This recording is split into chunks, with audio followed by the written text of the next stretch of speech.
Redditors, who've won a lifetime supply contest. How did you win? And how's it going? Story number 1. In college, I frequented a specific Jack-in-the-Box that was within walking distance from campus. I'd occasionally talk with the manager, who was a pretty cool guy, and one of only a few people I knew who were into the World Cup. One day he says, "You want a lifetime supply of milkshakes?" I thought he was joking, so I was like, "Sure." And he handed me a huge stack of free milkshake coupons. Not so much a contest, but I guess I won the prize for friendliness. Story 2. When I was a kid, there was a fun competition to rename a popular children's cereal. It cost money to vote as it was a premium number, but my mother let my younger brother vote for fun. What we didn't know at the time was by voting you'd be entered to win a lifetime supply of this cereal, and my brother won. So they called up our mother and told them we didn't want it. My mother ruined our childhood by telling Kellogg's we didn't want their lifetime supply of cereal. I could be eating that right now. 16 years later, I could still be enjoying that cereal. Story 3. I won a lifetime supply of coffee beans for having guessed how many beans were in the tall glass jar during a competition.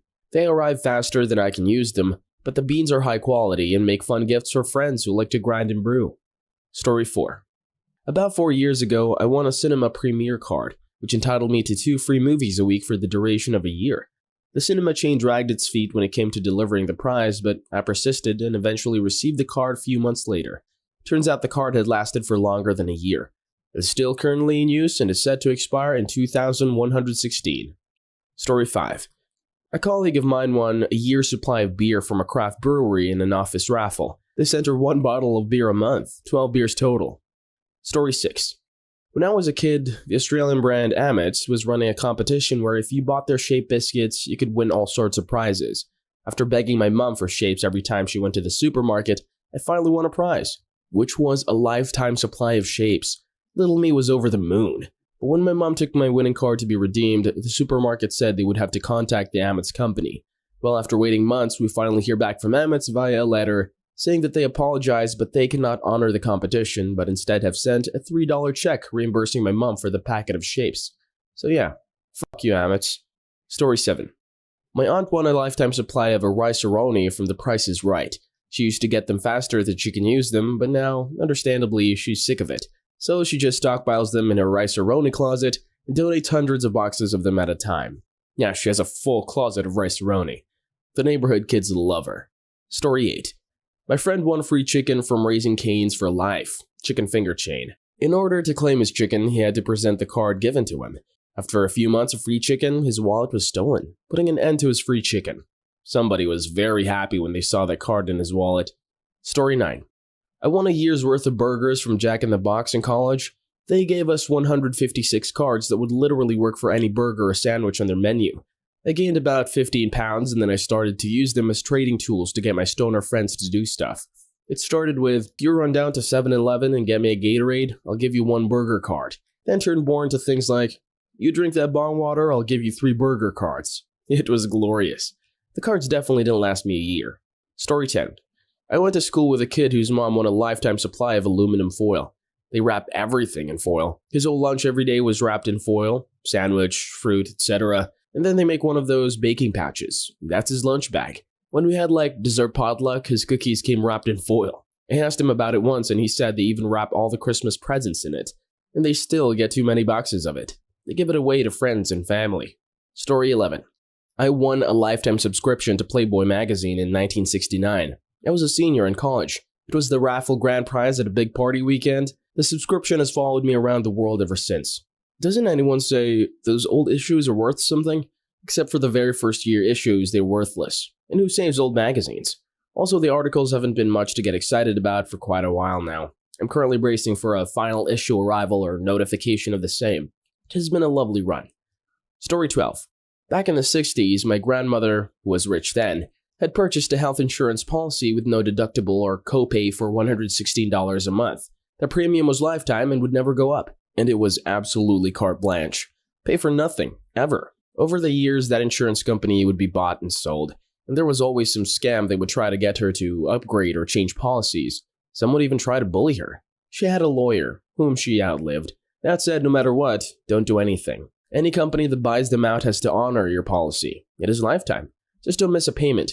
She lived until age 90 and had excellent health insurance until the day she died of old age. Update.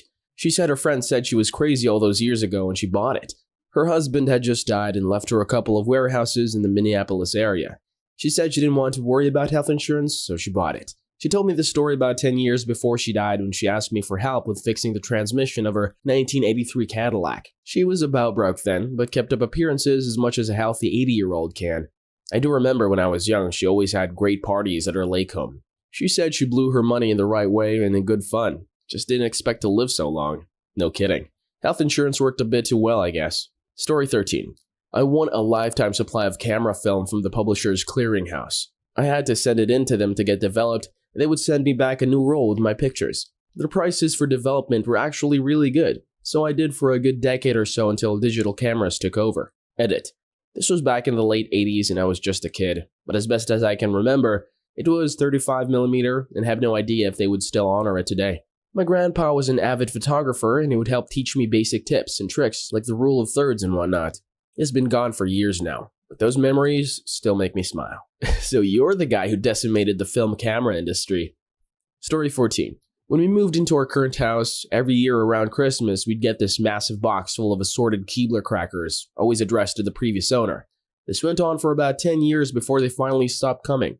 To this day, we have no idea what kind of deal the previous owner had with Keebler. But let me tell you, we always looked forward to that cracker box every year. Edit. I was a kid when all this happened. I had no idea this was technically illegal. And to be perfectly honest, I don't think my parents did either. They're pretty straight-laced folks. We didn't have any contact information for the previous owners. We just knew they moved to somewhere in Florida. Story 15. Our local Krispy Kreme burned down one day, and about a year later, it reopened. The first 100 people in the door were given free donuts for a year, and number 1 got them for life. A friend and I camped out overnight with over 100 people.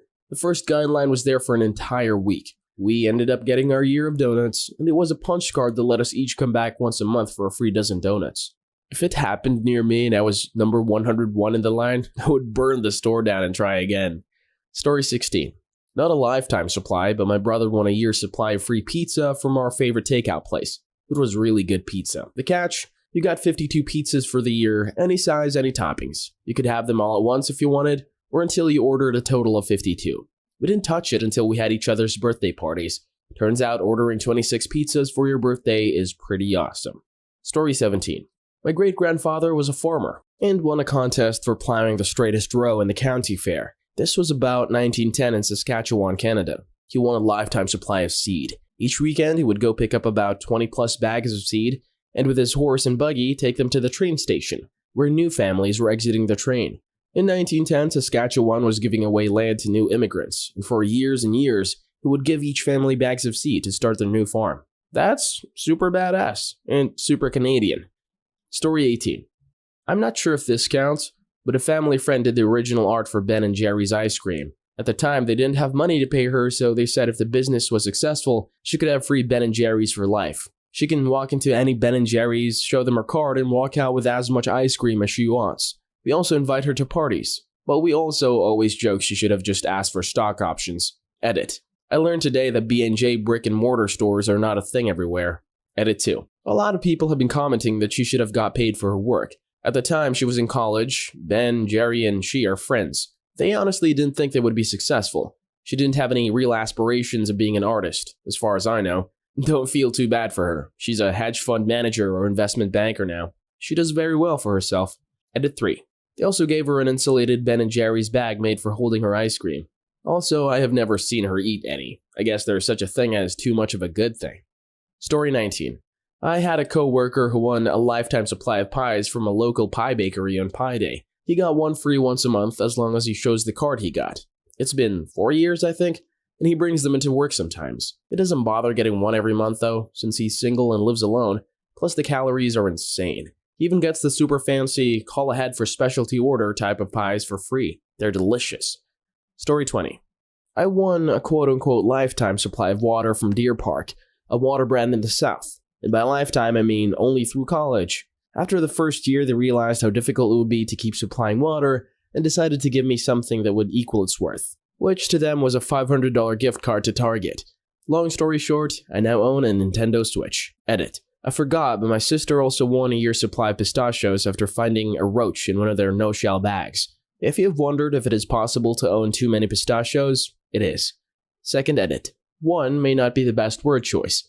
Makes it seem like the roach is equivalent to a golden ticket from Willy Wonka. Story 21. Not quite a lifetime supply, but I wanted to add to this. When I was like 12, I went to see a movie with some friends. They stopped me as they tore my ticket and said that I was the 1000th or whatever person to enter the theater that day and that I won a prize. I went with the manager and he had me fill out a form and said I won a card to go see free movies for a year at that specific theater. I got the card in the mail a few weeks later. I could use it for me and a friend and go see as many movies as I wanted. I think it said at most once a week, but they didn't really keep track. I remember going to see some movies 3 to 4 times since I had a few friends who wanted to go, so I just went with all of them one by one. Story 22. Not lifetime, but my family won a year's supply of M&Ms from one of those 1-pound bags. They sent us a box of 365 manufacturers' coupons, each redeemable for one snack-size bag, which expired after 1 year. Unfortunately, the stores we went to didn't really know how to deal with non-store coupons, so it was always a hassle to try to use them. And we still had to pay sales tax, so it was kinda awkward picking up 20 bags and still needing to have $0.60 on you. We ended up giving most of the coupons away. This was in the mid-90s, when only regular peanut M&Ms existed. There are only so many of those you can eat in a year. Story 23. Back in 2004, there was a local car wash, the kind that you do it all, vacuums in the power washing bay, etc., that was hosting a contest in conjunction with a local radio station. The winner got 1 free car wash a week for life. I won, but it took a long time to get my special card. It finally arrived, and I went that day and washed my car. The place closed the very next week. There was a much newer car wash that had gone in not too far from this one, that had attendants to do the work. They hoped that the promotion would help them and keep the car wash open. It didn't, and I won a single car wash. I also think it rained a day or two later. Story 24. Free internet for life, and a year's supply of Coca-Cola checking in. I got free internet through an Oak Ridge National Labs program for middle school students in 1994. I used it consistently for something like 10 years, but at that point dial-up was so far behind cable or DSL that I just kind of stopped using it. I honestly don't know if it would even work anymore, as I've had no reason to try it. The free Coke products were a little weirder. Basically, when I was attending university, I noticed that the Coca-Cola I bought near the school just sucked. Like, it didn't taste like Coca-Cola at all, more like an RC mixed with Pepsi. I commented on this to all my friends and they had no clue what I was talking about, but I could blind test Cokes from home versus university Cokes and get it right every time. Eventually, I sent an email to Coca-Cola basically just asking why the Cokes in Cookeville sucked so much and if they could fix it. They, quite surprisingly, took it really seriously and asked for numbers off of the affected cans, tracked it down to the bottler, or canner, and had it fixed within 6 weeks. Sent me a stack of just hundreds of silver free 12-pack any Coke product coupons and thanked me for my time. Worked out great. Still had over 100 of them left at the end of the year. Story 25. Like a lot of comments in the thread, I didn't win a lifetime supply, but I bought a new set of tires for my car and it came with this app that had various deals on it, most for paintballing and stuff like that. It also had one for Domino's Pizza, which was literally across the road from me. You could get 1 free pizza a day. Now obviously they didn't expect many people to order a pizza every day, but I figured out that through the Domino's app, I could order pizza for up to a week ahead. Basically, every night before I went to sleep, I would place an order for 7 p.m. on Friday. With the house I was living in being a share house, we routinely had people coming over for drinks or to watch sports, so all the pizza was consumed. Every now and then I'd see a homeless person in the area and order one for them. After about 3 months, the deal ended, but it was a glorious 3 months. Story 26. I found a gray M&M in a pack in the late 90s. At first, I thought I won $1 million, but I won the second prize of a year's supply of M&Ms. I had no idea what that meant, but I sent in the wrapper. They sent me back a box of 400 coupons, each for a pack of M&Ms. I love M&Ms, but after the first 30 or 40 packs, I started to get a little tired of them. I'd take some coupons with me every time I went grocery shopping, and if I saw kids not being brats, I'd go up to their parents and offer them some coupons to give their kids M&Ms. A few thought I was weird or something, but most parents and kids were happy to get them. I also gave out multiple regular-sized packs for Halloween that year. Near the end of the coupon expiration date, I just went out and bought the remaining 50 or so, and kept them around my apartment, which lasted me about another year or so. Story 27. When I was in college, a guy in my fraternity was featured in a Nike running commercial. He was paid a fixed amount and they would randomly send him shoes throughout the 2 years I knew him. After he graduated, shoes still showed up at the house every quarter until I graduated. Funny part of the story is that he was on the university cross-country team, D1, and when he signed the paperwork, it voided his scholarship. The coach calls him into his office and berates him for a half hour on how he fucked up his scholarship. His response was priceless. I have 4 more semesters and Nike paid me enough to cover in-state tuition for that time. Also, I hate running, but I'm good enough to have gotten a scholarship. Now I have school paid for and will never run again. Good luck to you all, though. Story 28. It wasn't a lifetime supply, but it was a year's supply of flavored milk. The company hosting the competition is based in Perth, Western Australia. The goal of the competition was to rename each flavor of milk to something uniquely Western Australian based on its color. In my case, I renamed the spearmint flavored milk, which is green, to Transperth, which is the public transport service in WA. I came in second place for my submission and won a year's supply of flavored milk. Unfortunately, they couldn't figure out the logistics of sending me the milk, so in the end, they just transferred the equivalent amount of money into my bank account. I think it was about $1,200 or so. The money's long gone and well spent, and the irony is that I don't think I spent any of that money on milk. Go figure. Story 9.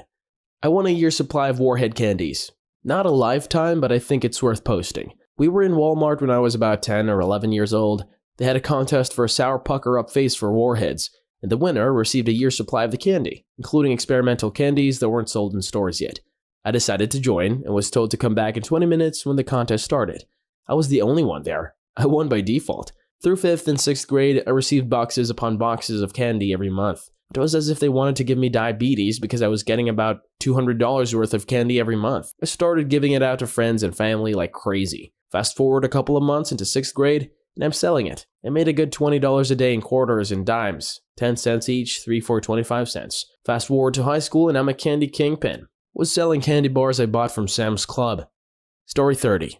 Little different, but when Lord of the Rings Online was in beta, I helped test for them. They offered a lifetime subscription for $200, and as I had just graduated high school, I had a ton of cash to spare, so I bought it. Edit. I got graduation gifts from friends, family, and anyone my mom could feasibly contact. When you have 80 to 100 people all giving you $10 to $20 each, it adds up quickly. A couple of years later, after the Mines of Moria and Siege of Mirkwood expansions, they went free to play. I think the switch to F2P was better financially for them, so I was all for it. They give me a good-sized chunk of Lord of the Rings Online points each month, which is a type of currency you earn in-game, and you can use to unlock pretty much anything in the game. You get 5 points for completing the easy deeds in the game, 10 for the more advanced ones, and I think some might grant 15. Probably 95% of the deeds grant only 5 points though. I get 500 points per month, for free, automatically. I think 500 points is roughly a $10 or $15 value. Not sure though, haven't ever purchased points. I've gotten a lot of free points.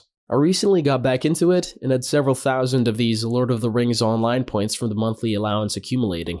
I calculated it out and the points alone are worth several $100s. All of the free content I get as well is also arguably worth several $100 more. So not only did my lifetime subscription pay for itself in less than 2 years, I was playing every day at that point, but it's probably paid for itself a good 5 or 6 times over. Turbine has treated its players very well. I will pour more money into it once I'm able to spend all my Lord of the Rings Online points, since I feel a little bad for how much value I get from something I impulse bought over 9 years ago, and continue to get more value from it as time goes on. Reddit. What was the best I could never do that again if I tried 1,000,000 times moment? Story 1. Was playing football, soccer, in a park with about 6 or 7 friends when a family walked by and the eldest daughter, who must have been at least 20, shouted that, "If that ball comes near me, I will pop it." I considered this to be completely rude and uncalled for as we were just playing a nice game in the middle of the park. As the family walked by, I could see her walking like she was some awesome bitch for telling off a group of kids, so I thought to myself, I'll teach that bitch. So I took the ball in my hands and I kicked it towards her, assuming, because I'm not at all athletic or skilled at sports much, that it would go nowhere near her. But by some divine intervention, it conked her straight in the head from 50 yards away. The rest of the family laughed really hard at her, and she was too embarrassed to steal the ball and pop it, so her dad threw it back to us. I'm sure she's used to balls smacking her face. Story 2. 4 a.m. I'm hungry, so I go to Dunkin' Donuts. I grab whatever money I have in the car, which turns out to be $4.63. So I go and make my usual order, completely oblivious that I have no money.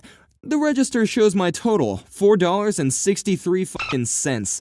I just emptied my hand to the dude at the counter, and he knows what just happened and gives me a nod of approval.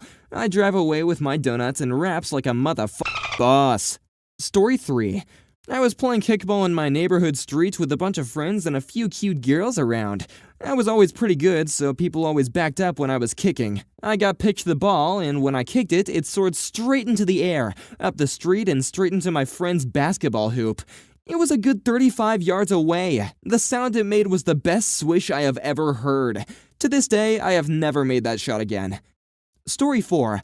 I believe I was 13 years old at the time, so this was approximately 10 years ago. I was fishing off the dock of my parents' beach house. I went to cast and release the fishing line into the air. A seagull was flying by at the exact time and the hook got attached to the bird. I caught a motherfucking seagull with my fishing rod. I tried to reel the seagull in to remove the hook from its mouth, but the bird was having none of that. It was kind of flying like a kite until I decided to cut the fishing line. Story 5. In middle school, my friends and I were joking around, and I forgot about what exactly, but for some reason I had said something about hiding a body in the locker, and turned to the nearest locker, the kind with the combination lock built in, and playfully tried to open it up as part of the joke. I randomly twisted the locker and pulled the handle of the damn thing, and it just opened. And inside was a black garbage bag with something big inside. I was completely floored by my dumb luck. They thought I planned it. Wait, but was it a body, though? Story 6. Not me, but I was in a musical a few years ago, and one of the characters had to drop some coins.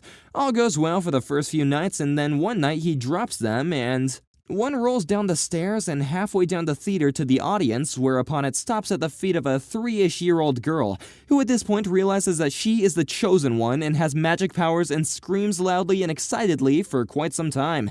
Yay. Story 7.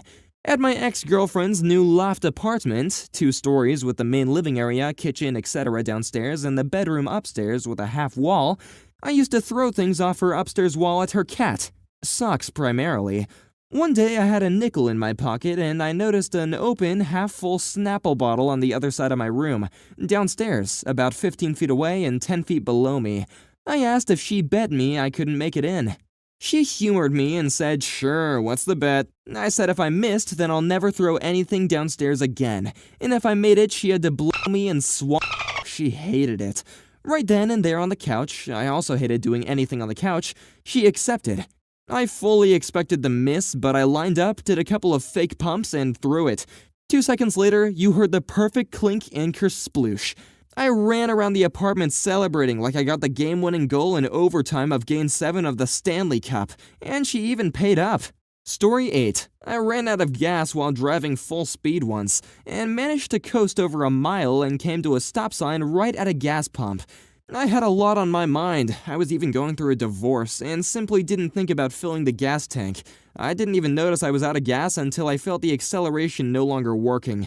I turned down my music just in time to hear the engine sputter out, and I quickly popped my car into neutral, turned on the hazard lights, and began coasting for as long as I could. By the time I reached the gas station, I was going about 4 miles per hour and had just enough momentum to make it up the embankment and onto the pump. I didn't even brake until my gas cap was adjacent to the nozzle. Story 9. 2 things for me. First, I was driving on a highway after a very bad winter storm with lots of ice. My car started doing the wiggle. Next thing I know, I'm spinning, and I screamed out of reflex and saw the guy driving the car next to me with his shocked face. I landed perfectly straight and kept going. I'll never forget the dude's face and never forget the pair of pants I lost that day. Second, playing World Series baseball on the Sega Genesis, and I'm thinking 1994, 95, my cousin was kicking my ass. He had the bases loaded and was down by 1 point, 0 outs. It's a line drive and I made my shortstop dive for it, but instead of diving forward, he did this dive where his body was facing the wrong direction, so he sort of dove backwards towards the ball, and then proceeded to give me a triple play. I ended up winning. We watched the replay of my triple play for like 30 minutes. It was so unbelievable. Finally, my brother. We went to a house party and got hammered. We were playing quarters, the game where you bounce quarters off a table into a shot glass. I don't even remember the rules, I just remember doing that. Looking around at the table, there was a dude with a paper bag on his head and another dude with a lampshade on. Everyone was hammered. My brother said, "If I land this, you all have to chug hard liquor, and if I lose this, I'll do it," and proceeds to fill the glasses with hard liquor. He puts down 2 shot glasses and everyone is thinking there's no way he'll land 2. He then tilts his head back and puts the quarters over his eyes, slams his head forward, and lands both quarters in both shot glasses. The table erupts. Chairs are thrown backwards and broken. The eruption of screaming. I ended up blacking out due to the large amounts of Beefeater I drank that night. Story 10. I was acting in a play and whipped my head to the right to react to what another character said. This was something I did on every night in rehearsals, but for some reason on the opening night, my glasses shot right off my face and then just went flying. I have no idea how, but I immediately caught them with my already outstretched right hand. The audience ate it up. They applauded like it was a tricky maneuver I'd practiced every single night. But it was literally something I could never do again. 2 minutes later, I whipped my head to the left to react to another character, and the glasses went airborne again, smacking the actress in the face and falling behind a prop so that they could not be easily recovered. Story 11. I was in a hotel parking lot about to leave Vermont and head home for my friend's wedding. I was with a couple of my friends hopping into my car when I noticed my empty juice bottle from the write-up is on the floor of my car. I see a trash can all the way at the beginning of the parking lot. Back by the hotel, maybe 50 or 60 feet away. A couple of things. 1, this trash can had a lid on top, kinda like this. And 2, this bottle is completely empty, plastic with a little bit of weight to it. Basically, I'm going to have to hurl it as hard as I can to get even close. I have no idea if I can even throw it far enough. So I say something along the lines of, "Check this out, motherfucker," and hurl the bottle in some majestic parabola shape toward the trash can.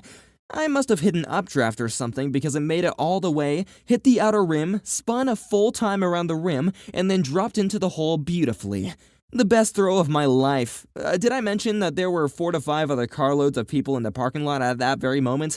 I proceeded to sprint around the parking lot, arms out like an airplane, high-fiving everyone else in the parking lot who was getting out of their cars. Story 12. Years ago, I was ice skating when I saw a group of my school friends. They were obviously there for the first time and kinda just shuffle sliding out to the center of the rink in our group of 4 without taking their feet off the ice. I was still new to this too and not very good, but I skated over to say hello. And I came up in front of him and I realized that I was going too fast and tried to slow down and overbalanced. I fell forward with my hands out. The heel of my hand landed on the ice and I did a perfect circle about 8 feet wide around it, with my skates opposed to each other before I managed to remove my hand and stand up again. "Show off," one of my friends grumbled. Story 13. This is random and stupid, but I was 9 and it blew my mind. During Hurricane Bob, I was on Cape Cod. My father and I walked closer to our dock to check out the boats people left in the water, about a 50-foot hill. The wind was whipping and the boats were breaking free and crashing down on the sort of river we were on like plinko balls. Our dock was pretty beaten up and one plank was missing from the walking surface. I picked up a pine cone and told my dad to watch me throw the pine cone through the hole in the deck. With zero preparation, I just tossed and watched that sail through the high winds and go straight into the section of the missing board. My dad doesn't swear, but he just yelled out, "F yeah," and then we watched all the dumbass boats obliterate each other and went home. Story 14. I was playing golf with my dad. Hit a terrible hook off the tee. The ball was sailing left of the fairway when all of a sudden the ball hits another ball mid-air. The person on the hole had also hooked his ball terribly and our shots collided mid-flight. This wasn't a chip shot or anything either, it was a drive. My ball had probably traveled 150 yards and this was probably the pinnacle of the flight when my ball hit. His shot was an approach shot from maybe 200 yards from his green. When the ball hit, they shot back in our respective fairways, and they both landed about in the middle, resulting for me in a very short drive, but the dead center of the fairway, similar result for him. From about 300 yards away, I see the guy throw his club down and his arms in the air screaming, "Did you f***ing see that?" My dad and I were freaking out and laughing. We met the guy down the fairway and shook hands and had a good laugh. I specifically remember him saying, "We could try that 1,000,000 times and we would never be able to do that again." So when I saw this post title, it was instantly the story I remembered. Story 15. About 5 years back, I was playing poker with a bunch of my guy friends. They were all really into poker and got together every week or two to play. I knew the basic rules but didn't play often. One of my friends condescendingly questioned moves that I made, like, "Do you really want to do that? And it would probably be best if you folded unless you have an X, Y, or Z in your hand." I didn't respond to him, kept a straight face, and won hand after hand. It had little to do with skill or strategy. I was just getting very lucky. My friend shut up pretty quickly, and I proceeded to win $50. I refuse to play poker with that group of friends again. I know I'll never live up to that epic victory, and in keeping with my natural poker skills, probably lose miserably. I also accidentally shot the moon the first time I played hearts a couple of months ago. My boyfriend, who had just taught me how to play, thought I was a cosmic genie card shark when I was playing it off like I knew what I was doing the whole time. I haven't played with him again since. Story 16. My friend had an iPhone 4 with a regular case on it and with an OtterBox snapped over that one. He was having people drop it off the apartment top floors over houses onto the road from speeding cars and it never broke. He thought that it was immortal, that an OtterBox brought iPhone invincibility. One night we're all drinking and he dares me to break his phone. Feeling like young Arthur pulling the Excalibur from the stone, I hold the smartphone vertically by the corner like a ninja star and put enough twang on the throw that it hurtled spinning 6 feet into the pavement like a Viking battle axe. In a glorious, shimmering explosion of electronic confetti, the first case and the OtterBox burst off the phone in damaged pieces. The touchscreen split into shattered glass, and the phone's circuitry drooled out of its opened innards like blood. I started clapping and we all did. Never had to pay him for the phone. He'll never triple dog dare me to break anything ever again. Story 17. Back when I was 11 or 12, I was pretty big into playing Diablo 2, dial-up. I always used to play with a friend who lived 20 minutes away. It was summer, so we were pretty much always on. One day, I couldn't log on and after 10 minutes decided to give up.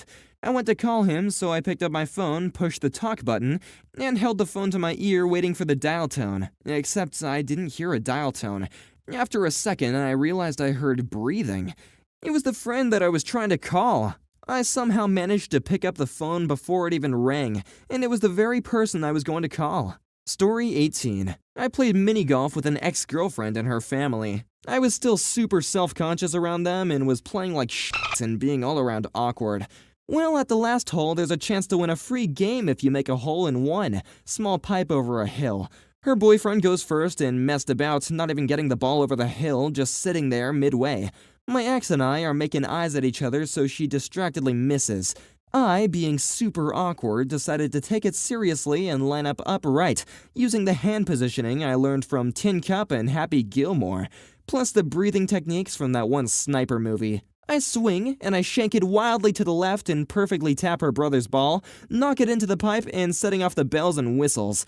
No one saw it but I, and they all assumed that I was a mini-golf pro from that moment on. I gave the free game to her brother, as we were all visiting him at school. Story 19. I was in my kitchen holding a plate with my buttered toast in one hand and a jar of sugar by a little knob on the lid in the other. Mind you, this was a jar about the size of a head and a half, about 20 pounds. I was holding it in such a manner that because the lid was supposed to be a suction type, and that's how I always grabbed it, I was taking it to the table in my kitchen from its spot in the cabinet when the lid popped off. Before the jar hit the lava, aka floor, I dropped the plate, caught the jar midair with that arm, and looked down. To my amazement, the plate had landed perfectly on the floor with the buttered toast unharmed in the center of the plate, with the exact amount of sugar I wanted. When I dropped the jar and caught it, some sugar spilled out, but only on the plate. Story 20. This is buried but too good not to share. I went camping with a bunch of bros just after high school. Like 10 to 12 guys over the course of the trip, some staying only a few days. 5 of us there for the whole thing. We all used to go camping and get sideways like every weekend for a couple of years. This was the bender of all benders. A week of debauchery. Generally, it goes like this. Get up and make breakfast. Drinking starts when the fire is lit. Horseshoes and lawn darts, with occasional BB gun tournaments. Drink until the sun goes down. Dinner, more drinking until everyone passes out. No idea how my liver still works. Repeat. There was this scrub jay that would not let up. Just incessant squawking from sun up to sun down. It apparently lives in a tree that is 20 yards from our site, between us and a big open field that we played horseshoes and shoot. Day 2. Breakfast is on and I'm drinking camp coffee, Cafe Vienna instant with peppermint schnapps in it. For whatever reason, I feel like I'm about to get f***ed up. I turn around and catch a golf ball-sized rock that was headed right for my head. What the frick? One of the guys had thrown it at that bird up in the tree from the field area and it came right at me. We all laugh. A week goes by, like day 6, and we were a bit too hammered that night and were plinking at a frisbee someone stuck in the tree earlier that week. Again, trying to hit that bird.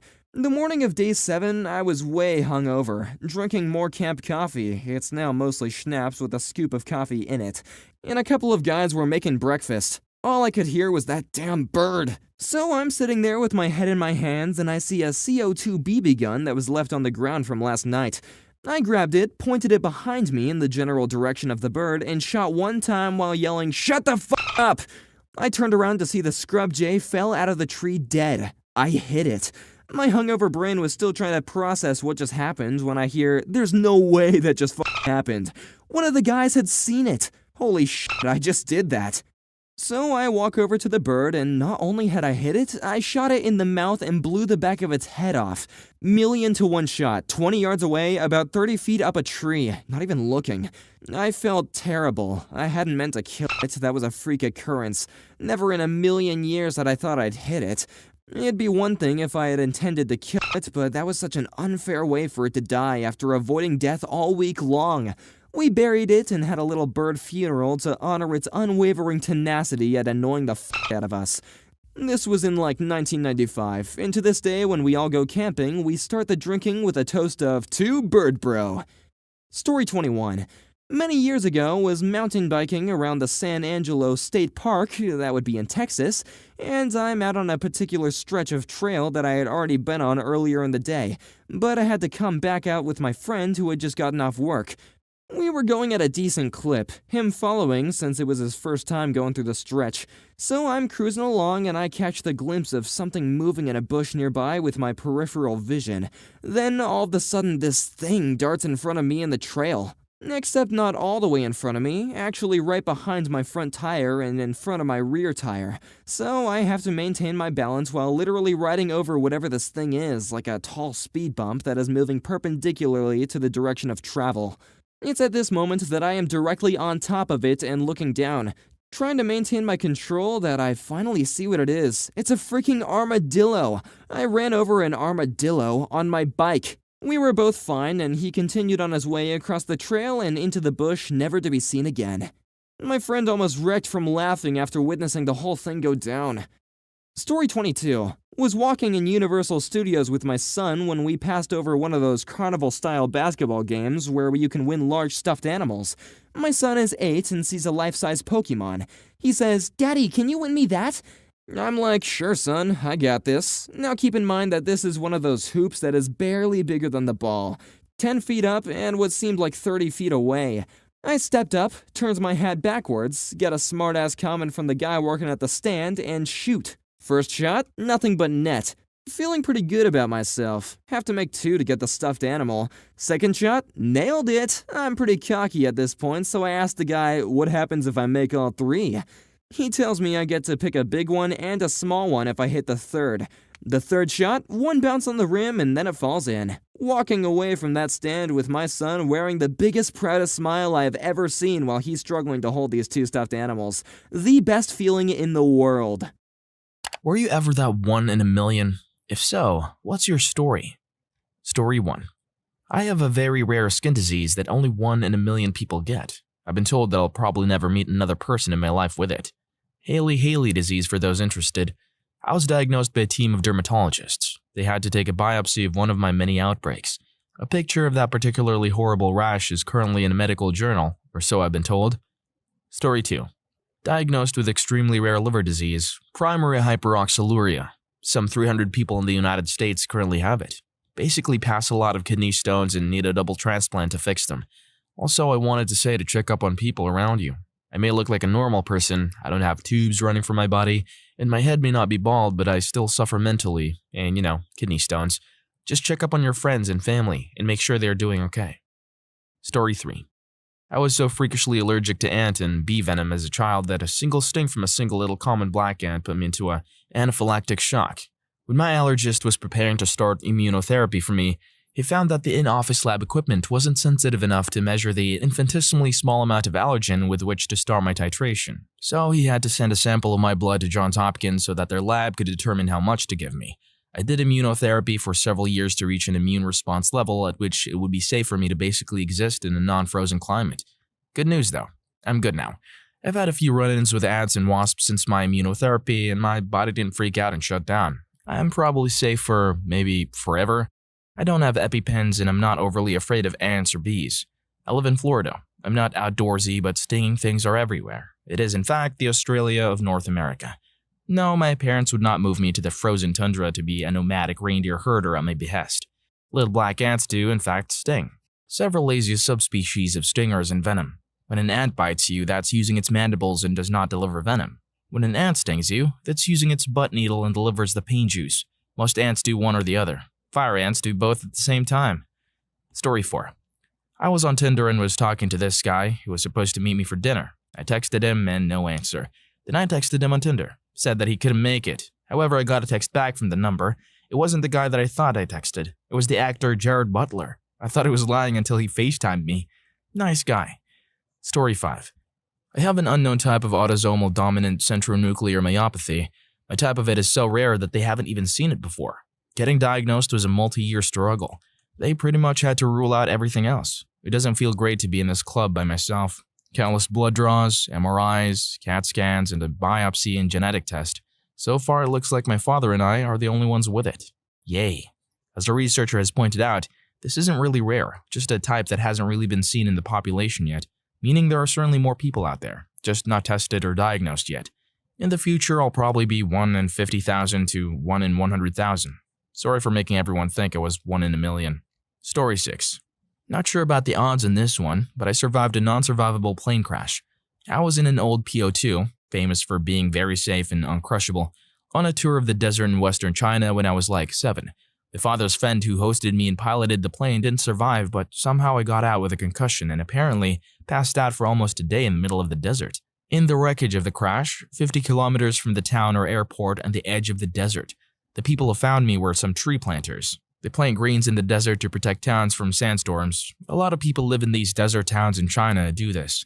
Who found me on their way picking up a shipment. And the only reason they looked was that they were making a bet on how fast the egg would cook in the sand and went off the road to test.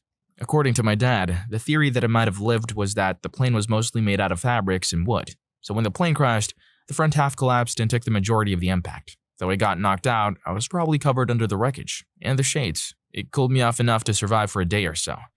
Story 7. No idea about the actual numbers, but I was born with 12 fingers, identical extra digits in each hand. I no longer have the fingers. My parents elected to have them removed shortly after birth. There was a video of when everyone found out, but my aunt lost it over multiple moves. The fingers were functional and would have behaved as if they were part of the intended 10. I have a scar on each pinky from where they were removed. As an extra fun fact, my older sister had 2 extra toes that did not actually grow and show. They found this out in high school when she broke her foot, and they went in for x-rays and found that she has extra bones in her foot that just never grew out into toes. My hand is shaped completely normal. The fingers were like a double pack of Twix where they're side by side. The only thing that I would not have been able to do was move sideways very far as there was not a lot of webbing between the original pinky and the extra pinky. Story 8. I was actually homeless for 4 years between 19 to 23 years old. As silly as it sounds, I used to earn some extra money at the time by helping around in a Yu-Gi-Oh tournament. It was my biggest hobby when I was younger. It was something I felt confident about. I also didn't have a passport or a bank account, so I couldn't get a normal job, UK. Anyway, so at the time I was stuck not earning enough money without a passport, a bank account, or a real job. In the UK, you won't get hired by 99% of companies if you don't have a passport to prove you have the right to work. So one day I got a phone call from a studio asking if I played Yu-Gi-Oh! And would consider myself a geek, and also if I wanted to be in a TV show. They said they would send me to another country as part of it. Being homeless, the biggest problem is being bored, so naturally I said yes. I told them I don't have a passport. No problem. We'll get you one straight away and pay for it ourselves. I ended up on a show called Geeks that you can still watch on Channel 4 on demand. Because I got this passport, I was finally able to get a job, a bank account, and finally a house. Now I'm looking after my 10-month-old daughter who's playing while I type this. So Yu-Gi-Oh saved me from being homeless. I might be an anime character. There are some people who are a little doubtful that it can be so hard to get a job while homeless or to get ID and are shocked it's taken me long to get out. What's important isn't what you know about the world right now. What's important is what I knew about the world as a 19-year-old that just left school. Think back to that age and honestly ask yourself how easy it would be to get a job without a bank, a home or address, ID, or experience of anything. Of course, now as a 27-year-old, I'm armed with so much more knowledge to find a way out. Story 9. How I met my wife. I'm from the Netherlands, she's from the US. We met in Israel. It was my first weekend in Israel, decided to go on a pub crawl to meet some people and have fun. As I'm buying the ticket, my now wife walks up to the counter to also buy a ticket. The girl working there introduces us and we hit it off the first night, but I'm leaving in 2 days to stay with friends of friends in the middle of the desert for 3 months. 2 days after I leave, I lose my phone. Don't have any way to get back in touch with her. I had a little money and could stay and work with the people in the desert, but I kept thinking about her, so after a week I say I'm leaving. Take the next bus, which goes 3 times a week at 5 a.m., then a train to Tel Aviv.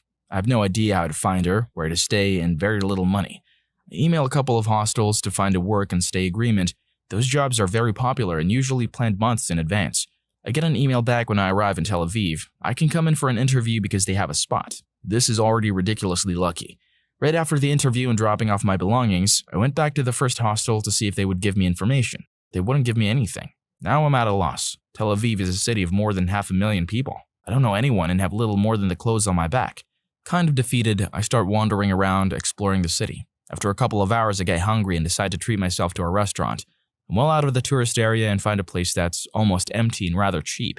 I sit down and order a drink and something to eat. As I get my food, I see my now wife walking past the restaurant. She sees me, I see her. I'm literally dumbstruck and just kind of grin and wave. Remember how I lost my phone? She didn't know that and just thought I ignored her. She waves and keeps walking. I throw like 200 shekels, way too much, in the table and sprint after her. Explained, and the rest is history. Story 10. I lived in Florida for the first 18 years of my life and spent most of my free time outdoors, fishing, camping, and what have you.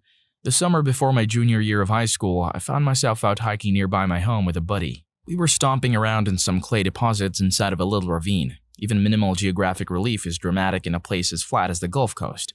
When it started to Florida rain, for those of you who can't relate, imagine a torrential downpour.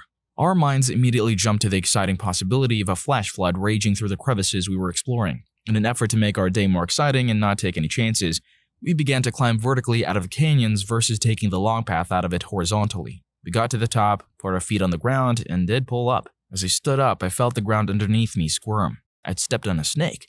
I screamed and kicked the snake that was latched onto my foot off me by reflex. As an Eagle Scout, I immediately recognized the red on yellow pattern as the snake slithered away and knew it was a coral snake. We rushed home, drove to the hospital, and were seen. The doctors informed my parents the nearest anti-venom was a 3-hour helicopter ride away. The first symptom, lung failure, would occur after 2 hours.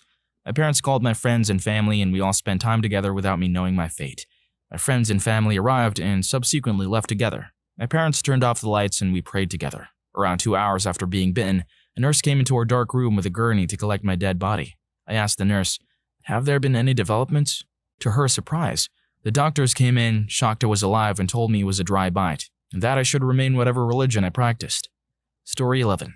My life. And not in the cliche, "Oh my god, the sperm made it to the egg" kind of way. My father was married to somebody else and was officially missing and was last seen in the USA. My mother was a drug addict and alcoholic living on the streets of the downtown east side of Vancouver. She was already pregnant according to the pee test she took. She smoked, she did drugs, she drank, she did God knows what else to get her hands on those things. Somehow I was born underweight but with only mild FASD, fetal alcohol spectrum disorder, caused by all of that. I ended up in foster care going in and out from 2 to 5 until becoming a ward of the province. I went on to get my bachelor's and have broken the cycle. My children have a safe home and food on the table. They know they're loved. Story 12. When I was 14 years old, I woke up one day with heavy stomach cramps. We called the hospital and they told us that I probably have stomach flu and should go to the doctor the next morning. After one of the worst nights ever, vomiting and sleeping next to the toilet, we went to the doctor. I had a fever of 40 degrees Celsius and was aching a lot. The doctor told me I had to go to the ER and have it checked out because she thought my appendix was inflamed and causing the pain. We went to the ER and I stayed in the hospital for about 2 weeks, but they couldn't find anything. They treated me with a broad range of antibiotics, and after 2 weeks I was feeling a bit better. They told me to go home and recover. The night I got back from the hospital, I went to bed and started hallucinating that I lived in a retirement home and that pirates were coming to steal our food. So I was flailing around trying to fend off pirates when my mother came in and asked what all the fuss was about. I told her what was going on and she looked at me like I had summoned a devil. She took my temperature and she instantly took me to the ER again. I had a 41 degrees Celsius fever. When we went back to the hospital, I got treated immediately for inflammation and they did a wide range of tests again. They saw that something in my body was inflamed, but they couldn't find it. I stayed in the hospital for about 2 more weeks when they finally found out what was going on. My appendix was inflamed and burst the night I was having the hallucinations, but on all the scans they couldn't see my appendix. The doctor told me that if I came in 2 days later, I would have died because of the pus flowing into my body. Apparently, there's a 1% chance in all the appendix cases that the appendix is so stretched out that they couldn't see it on the scans, or that the area was so inflamed that they didn't see it. So after staying on antibiotics for about 2 more weeks, they finally removed my appendix and all the pain was gone. I stayed in the hospital for over 4 weeks just because of my appendix and my bad luck on being that 1%. Story 13. Not me, my wife. We lived in Jacksonville, Florida. She rarely gets sick but has mild insomnia. Around Wednesday, she had a low fever and complained of aches and sweats at night and trouble sleeping. That weekend, she wanted to see the doctor. I told her she probably had the flu, just wasn't used to the aches and she always has trouble sleeping. But if she was still feeling bad Sunday, we'd go to a clinic. Saturday night, she couldn't sleep, so we made an appointment for Sunday afternoon. But on our way there, sure enough, she's feeling better. The doctor checks her out, she's feeling fine now, with no fever. She says she probably had meningitis but is recovering. I'm due to go on a business trip to California the next day, Monday, and ask him if he thinks it's fine if I go. She says, yeah, no problem. That evening, my wife is eating and laughing and all is good. Monday morning, I leave early. That afternoon, my neighbor calls and lets me know my wife was wandering in the street in a delirium. My wife didn't know where she was, so the neighbor drove her to the ER. I book a flight home that night. The hospital checks her out, she has a fever, her blood cell count is in the basement, and she's completely out of it mentally. They're not sure what's wrong, and a bunch of specialists start descending on her. I have to fill out a bunch of paperwork on her medical history, where we've been, etc. They think maybe it's some weird autoimmune disorder. Not good. She gets a bunch of transfusions and is put on a cocktail of meds while they figured it out. On the 3rd day in the hospital, the infectious disease guy comes in. Blood parasite, maybe tick-borne. She'd been to the Midwest recently and could have caught it if she went walking in the woods or a park. The next day he comes in, figured out the parasite. Why didn't you tell me she left the country? Huh? She hasn't. Well, she has malaria. Malaria? I thought you couldn't get that in the US. You can't. You need to go home and bring me her passport. What the hell? I retrieve her passport, CDC comes and does a whole case study on her, which they wouldn't release to us. Mosquito traps are set up around the neighborhood, and mysterious vans start driving, spewing clouds of stuff. My wife stays in the ICU for a week but recovers just fine. If you look at the 2010 CDC infectious disease report, you'll see a discussion of malaria, and how a certain number of cases are related to people recently returned from endemic areas, except for one woman in Duval County, Florida, who received it from a cryptic vector. Found a CDC malaria surveillance report from that year. Case 2. In November 10, a woman aged 31 years sought treatment at a hospital emergency department for fever, severe headaches, nausea, vomiting, and malaise. She was admitted to the ICU for severe hyponatremia, thrombocytopenia, tachycardia, borderline splenomegaly, and epistaxis. Both the hospital and CDC confirmed a P. falciparum severe malaria infection with approximately 10% parasitemia. She was treated with oral quinine, clindamycin, and oral doxycycline, and recovered successfully. Probable routes of transmission were investigated. The patient stated that she had not traveled outside of the United States during the preceding 2 years and had no history of malaria. In 2008, she traveled to Nicaragua and stated that she had received malaria chemoprophylaxis at the time of her trip. She reported no history of blood transfusion or IV drug use. Mosquito trappings conducted around her home in Florida revealed no Plasmodium-infected mosquitoes and no additional malaria cases in close contacts or persons residing in the area near her home. The origin of the infection remains undetermined. Story 14. I was struck by lightning while talking on landline. This was in the early 90s. Lightning struck the telephone line and traveled through the handset to my ear. My parents drove me to the ER. I couldn't talk very well. My brain knew what I wanted to say, but my mouth didn't want to say it. I had a terrible stutter. My doctor told me that I had had a dose of good old-fashioned electroshock therapy. My speech was normal the next day, but I get a terrible headache whenever a thunderstorm comes through. Story 15. I slept wrong one night and pinched a nerve in my neck so severely I lost the right side of my body. It just went silent like it wasn't there for months. I woke up in the worst pain I've ever experienced and couldn't talk, move, or do anything. The ER doctor thought I was having a stroke. My doctor had never seen a case as severe as mine, and it was purely a freak accident. Recovery took months, but I have used my leg and hand again, with some numbness. Other than pain and spasms, I'm mostly back to normal. Story 16. I have an eye story. So one day there was a sudden windstorm while I was in an open parking lot on the outskirts of a city, and a leaf flew right into my eye, and it immediately started to hurt. I somehow drove home and my eye was constantly hurting. I watched it a few times, didn't work. I started to feel movement inside my eye but couldn't see anything in the mirror. I freaked out and started gently poking around in my eye with my index finger. A tiny little dot came out and moved a little on the tip of my finger. Ran to my mom, showed her, and she couldn't see anything. To be honest, it was so freaking tiny and barely moved. It hurt for an hour and I found 2 more tiny moving freaks in my eye. I was convinced I wasn't just seeing things. Then finally my mom took me to an eye surgeon. Went in as an emergency, and the doctor examined and rushed me to an OR saying I had living microorganisms inside my eye. It took about 20 minutes and they removed all 14 of them. Alive! Got a patch like a pirate that I had to wear for a few days. Doc said he'd never seen anything like it in his 25 years of experience. Said I was a 1 in a million case, and if I had taken a day to come in, chances were high that I would be blind. I made a 1 in 10,000 guess and was correct on the first try. Anyone else break the universe with super unlikely things? Story 1. An unnamed man and I have ran into each other approximately 20 times in my life. I'm 23. I really don't know this guy, but I have ran into him at least 12 or so times I can specifically remember, and there are other times that I just can't pinpoint. The first time I remembered seeing him again was at Disneyland when I was about 9 years old. Since then, I've seen him in the most random places, like Disneyland another time, Niagara Falls, a camping spot somewhere in Nevada when I was about 14, the LA County Zoo, and a racetrack in Colorado about 4 years ago. We both recognize each other but never acknowledge. I'll always remember seeing him in Colorado because then we gave each other both a look of complete disbelief. I hope to one day see him again though and see if he has taken note of all our encounters as I have, and maybe get to know him. No homo, but with situations like these, it seems more than the appropriate thing to do. Aside from running into him at random stores, another one was at a movie theater in Vegas. Don't remember which one exactly, but it's literally on the inside of a casino. And who knows, maybe we'll never see each other again until our last day, making a moment of eye contact right before we collide head-on in a car crash. Epic. Story 2. I told a cop that a perfectly fine parking meter would fail, so he would tear up my ticket. When he asked me to prove it, I did, and the meter failed. I was picking up my lunch from my office. As opposed to looking for parking, I found a meter that was right in front. I never use meters if I can help it, mostly because I don't have any change. So I park and run inside, hoping this lunch pickup would take just a minute.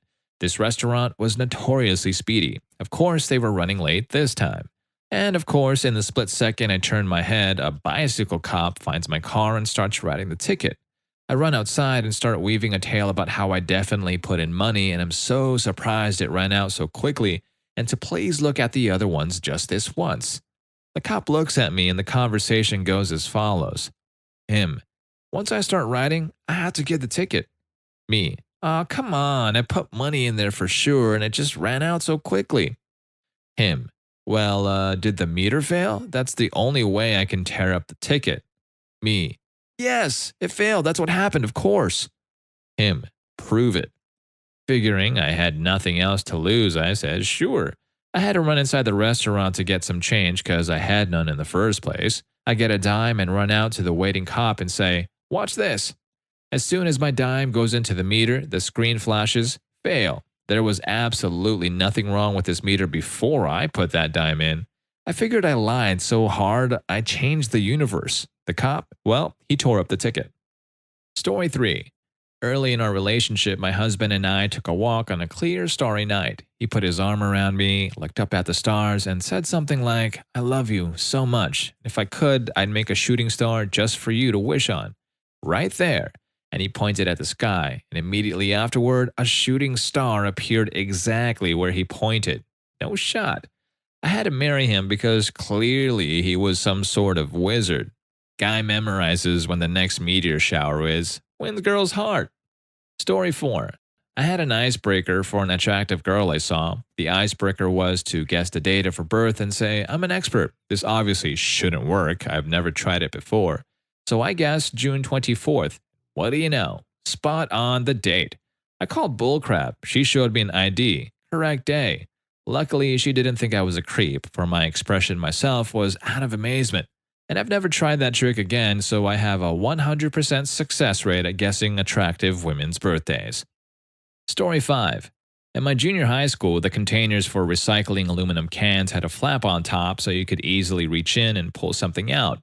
One day, while waiting in line next to one, 8th grade me made the comment, "How cool would it be if I just reached in and pulled out a full soda?" And then I reached in, grabbed the first can I felt, and proceeded to pull out an unopened can of orange soda. 2 people around me in line looked at me like I was a wizard. Story 6. When I was 10 or so, my grandma told me she taped a movie for me on TV, but she couldn't remember what it was called. Without pause, I said, "Is it Short Circuit 2?" And it was. We had never discussed the movie. I wasn't even aware it was out on TV at that point. It was a completely random guess, and I still have no idea why it was even in my first guess. Story 7. In middle school, my best friend and I called each other every evening just to shoot the convo, talk girls, or update on our Max Payne and GTA playthroughs. Not one, but 2 different times I picked up the phone to call him to hear no dial tone. Hello? It was my buddy who had called at the same exact time, and I had actually answered without the phone ever ringing. We never had any sort of plan or schedule, just whenever we were fine with dinner and homework or whatever. True bromance that lasts to this day. Lol. Story 8. My dad works at the Federal Reserve in Washington, and it was take your kid to work day. Before we actually got to see the cool stuff in the Fed, believe me, there is some, we all had to sit in this really nice room and get some presentation on the economy and stuff. For some reason, they had someone talking about the environment and crap, and I was like 8 or 9, so I didn't even care. She asked how many gallons of water are wasted from leaky sinks each year, and I randomly raised my head and say 52. She was like, "Yeah, good job, a future environmentalist here." But I don't even know why I raised my hand. I hadn't listened to a single word she said. Girl gave me a stress ball shaped like the earth. Best day ever. Story 9. Was eating a bag of coconut M&Ms one evening on my couch with my wife sitting in a nearby chair. I reach into the bag and I pull out 5 random M&Ms and they were all brown. I show it to my wife. She disbelieves that I did that randomly. After munching those, I then take another handful and get 6 green ones this time. Decided that she wouldn't believe that any more than she did the first time. I just kept it to myself. Story 10. A friend of mine growing up had a similar situation. There was a kid that was at almost every vacation spot he went to. He told me about it when we were 15. We went camping with his parents and he pointed out the kid who ran away in terror. We chased him down. Not in a bullying way, we were skinny nerds. And my friend finally caught up and started talking to him. We all socialized for a good 10 minutes before we decide their parents have to meet. This kid is such a huge part of my friend's life story and no one believes him. We go to find the parents, and long story short, turns out my friend's parents were a swinger couple, and they'd been meeting the same couple for years at vacation spots but were secretive about their exploits. And here's the kicker. That kid could have been my friend's half-brother. No paternity tests were ever given because neither couple cared who was the biological father. So yeah, the world is a strange place and sometimes the explanations are even stranger than the fabrications. I'll add a little more. I graduated high school at 15 and a half and lost contact with Logan Redwood Swinger. He and I were friends from homeschooled at the same time. He and another friend and I were a trio of nerdy Dungeons and Dragons computer nerds in 1996-1997. I'm the only one who had any exercise regularly, Shitoryu Karate and Bao Guangzhang 4 to 5 times a week. So I really only got to hang out with Ryan and Logan, obviously not their real names, on the weekends. You see, I enjoyed freedom normally barred from a teenager because my mother was borderline criminally negligent. Also a reason I stayed at other people's houses. So we were able to go camping regularly, go to San Francisco regularly, go sit in parks and stare at college girls while pretending we weren't huge, mildly goth, super intellectual nerd teenagers, spouting off Jack Kerouac, Quentin Tarantino, and comic book references. The parents were both quote-unquote staples in a very conservative community that probably would have judged them harshly for their lack of religious focus. as her son gained later moral strength and hotness. She worked with elementary grade kids, he was a local mechanic at a dealership, the parents that is, and if word got out, it would destroy their finely tuned image of Mason's father, third degree, Girl Scout mother, as well as some weird Masonic Jobs daughters/sons of the Templars or some other nonsense. It was interesting from an outward view, but I never tried to partake. Last I heard, he'd left California and gone into the Navy. I see his parents around sometimes because I moved back to my hometown so that my kids could be near their grandmother on my side.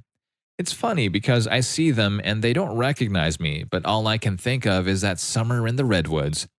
He had an older sister and 2 younger brothers. I had a hardcore crush on the older sister, but she saw me as one of her younger brother's friends. She was 18 and I was just about 14 or 15, which was when she went to college, and I realized through seeing her around the college town near our house that she'd gone complete skank. They're probably close to retiring soon, and I'm sure they'll probably sell their house when their youngest, who should be of drinking age now, is fully gone. Get into an RV and have sexy 60-plus swinger hookups with all their friends if they're still around. I imagine that's what I'd do when I retired if my entire life had been facilitating this secret rendezvous. Story 11. After a class in my undergrad, I was approached by a girl who'd noticed my t-shirt. It was a shirt from a summer camp I guided whitewater canoe trips for, and it was fairly well known in the camp community. She was wearing a t-shirt from her camp, also very well known. We introduced ourselves and became acquaintances. Of course, there's more. The following summer, I was at a river doing the annual training with our guides when she, let's call her Mary, walks up seemingly out of nowhere. Strange for us to run into each other here in the wilderness. She was out there doing a course to upgrade her whitewater certification. This is in mid-April or so. In casual conversation, I introduced her to a friend of mine who was to be one of the 3 guides on a trip we were to lead that summer. And of course, there's more.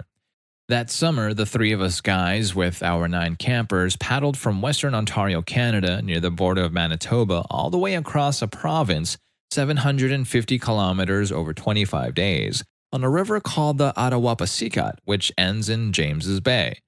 We had to take a train for over 24 hours from a couple hours north of Toronto to get to the start, and after all that paddling, we had to fly south to where we could catch a train to a place where there were roads again so we could drive back to camp.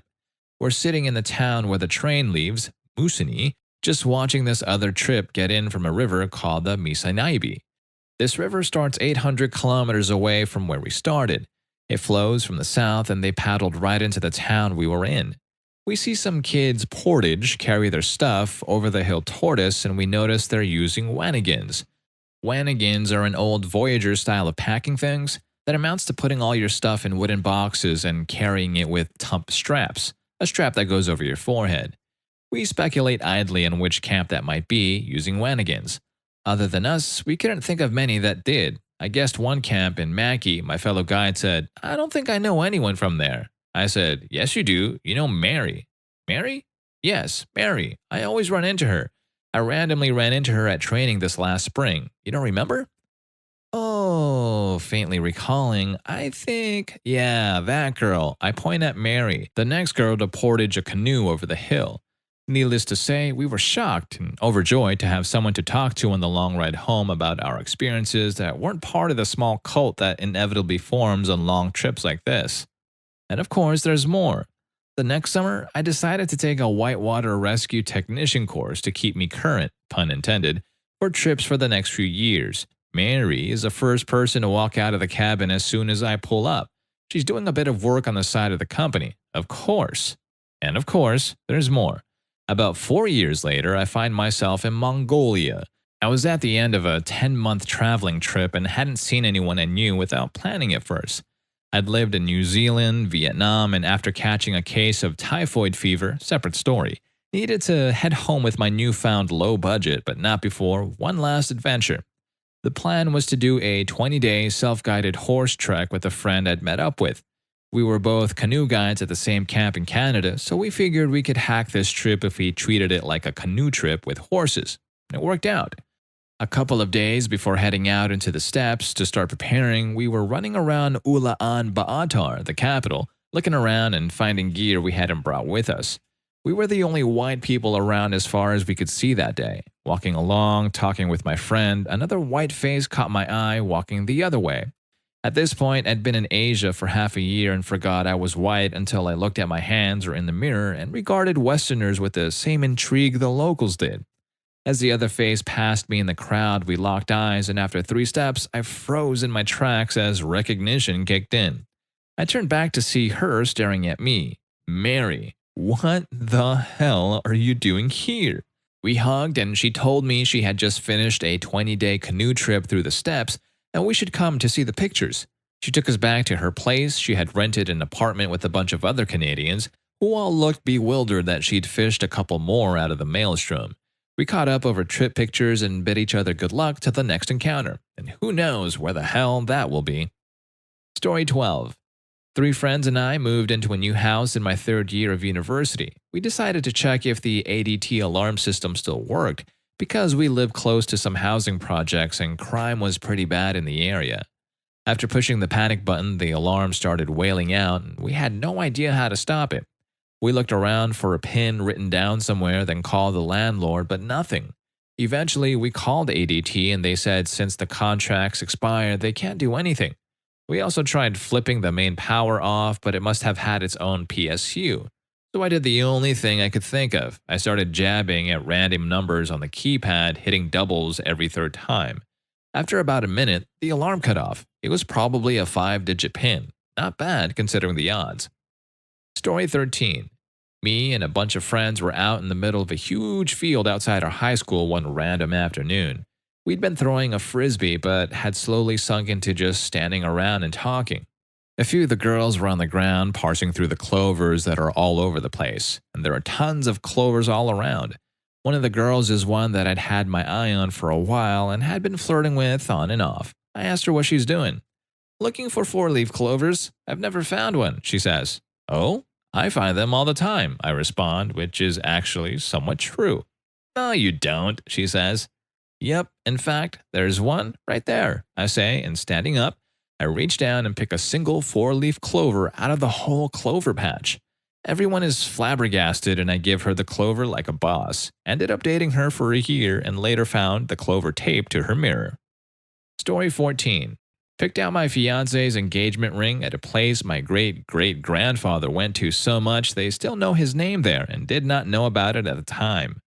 My fiance and I grew up in different states. She was from Montana and I was from California, but we both ended up moving to Oregon and that's where we met. After dating for a year and a half or so, we decided that we wanted to get married.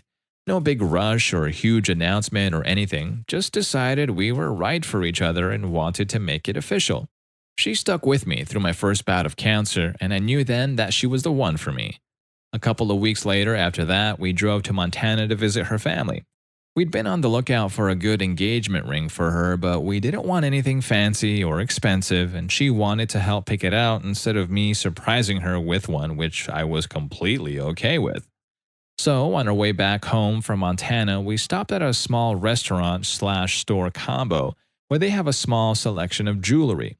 It's a place called the 50,000 Silver Dollar Bar and is actually pretty well known. It's exactly what it sounds like. 50,000 silver dollars line the walls of the building. It's right before and after, not sure which, a large pass that is hard to get through in the snow. Anyways, we go in and she finds a ring that she loves and we get it for her. Later on the trip on the way back, we stopped at a waterfall in Oregon and I officially proposed to her with it. It was a good moment. Fast forward half a year later, we're talking with my grandma and telling her the story. Her jaw kinda drops a little and tells us that my great-great-grandfather used to work as a tow truck driver, and when that bar opened, he would go wait there and wait for people who needed to be towed when the weather was bad.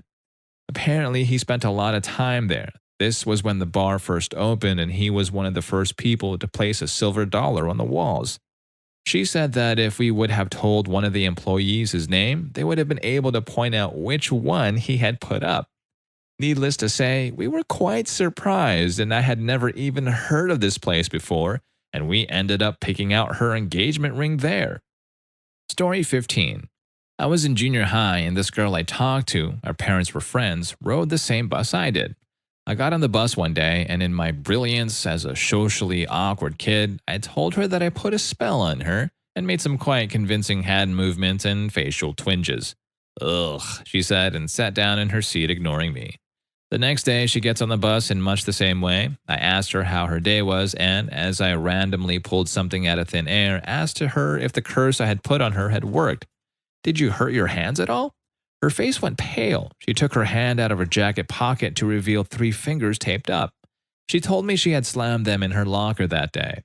I was just as surprised as she was, but of course, I didn't let her know that. She told her parents that I had cursed her. Consequently, mine heard about it all as well. Never again have I ever felt that lucky at a guess. Story 16.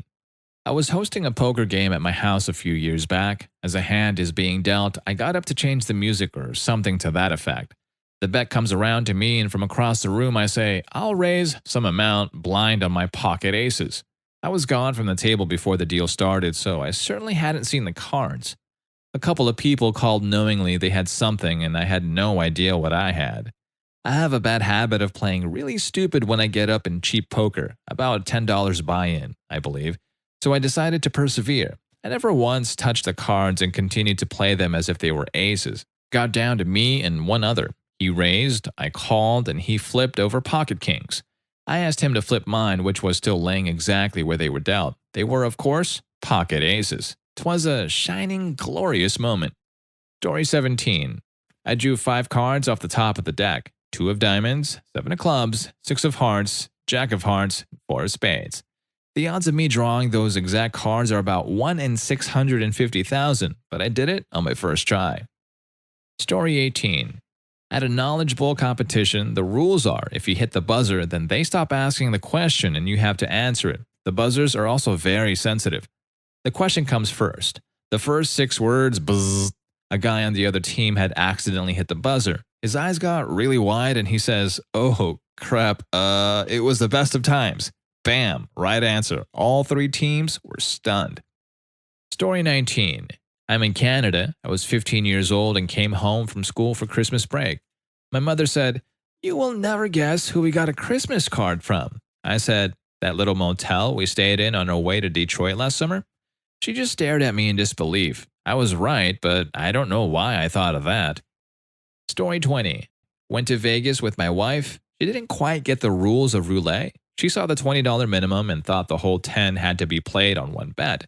She bets $20 on 27 and wins $700 in her first play in Vegas. We ate pretty well the rest of that weekend.